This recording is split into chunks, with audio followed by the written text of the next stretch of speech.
ঈদ উল ফিতর সামনে রেখে নতুন সিনেমা নিয়ে হাজির হচ্ছেন ঢালিউডের মেগা স্টার শাকিব খান। তার নতুন সিনেমা প্রিন্সের 1 মিনিট 29 সেকেন্ডের টিজার আজ ইউটিউবে প্রকাশিত হয়।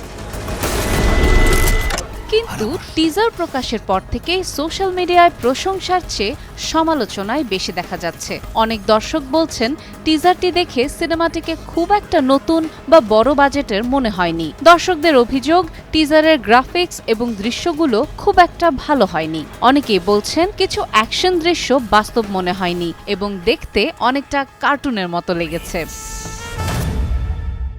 এছাড়া সিনেমায় পরিচিত মুখ কম থাকায় বিষয়টিও অনেক দর্শকের চোখে পড়েছে। তাদের মতে পুরো টিজারে মূলত শাকিব খানকেই দেখা গেছে, অন্য কোনো শক্তিশালী চরিত্র বা আকর্ষণীয় উপস্থিতি খুব একটা নেই।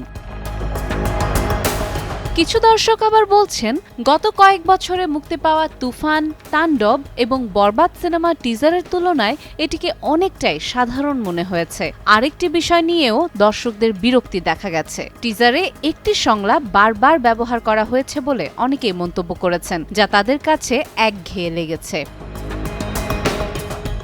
সব মিলিয়ে টিজার প্রকাশের পর অনেক দর্শকই হতাশা প্রকাশ করেছেন। তাদের মতে এত বড় তারকার সিনেমা হিসেবে টিজারটি আরও ভালো হতে পারত। প্রিন্স কি সত্যিই হলে দর্শক টানতে পারবে, নাকি প্রিন্স দিয়ে শাকিব খানের ফ্লপ শুরু হবে, তা পুরো সিনেমা মুক্তির পরই বোঝা যাবে।